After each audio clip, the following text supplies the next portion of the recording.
Республика Коми отпраздновала День воссоединения Донбасса и Новороссии с Россией. Этот праздник мы отмечали впервые. Год назад, 30 сентября, под крыло России вернулись 4 региона – Донецкая, Луганская народные республики, Запорожская и Херсонская области.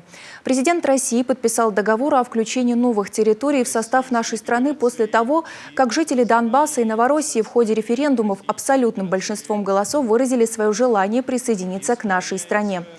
Наши соотечественники ждали этого много лет, все это время отстаивая свое право говорить на родном русском языке, сохраняя русскую духовность и культуру. В столице Коми в этот день прошел автопробег. Колонна машин с флагами новых регионов и России проехала по центральным улицам города. Простые автолюбители и горожане не остались в стороне. Они сигналили и махали руками проезжающим мимо машинам, за рулем которых были представители различных воинских объединений, общественники и молодогвардейцы.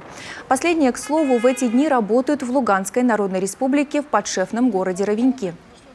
Молодая гвардия участвует в этом процессе, в процессе адаптации новых республик в нашем государстве не только подобными автопробегами, а также наши волонтеры сейчас работают в нашем подшефном регионе, помогают местным жителям, проводят общественно-массовые мероприятия. Даже некоторые наши волонтеры помогают адаптироваться местной администрации, местным чиновникам к российскому законодательству, потому что это для них все новое. И также наши волонтеры объясняют, как молодежь чем может молодежь заниматься в нашем государстве, как она может реализовать свои амбиции. Например, объясняют, как участвовать в грантах, как их писать, как их защищать, как их реализовывать. Это все новые инструменты для них, которые для них были ранее недоступны.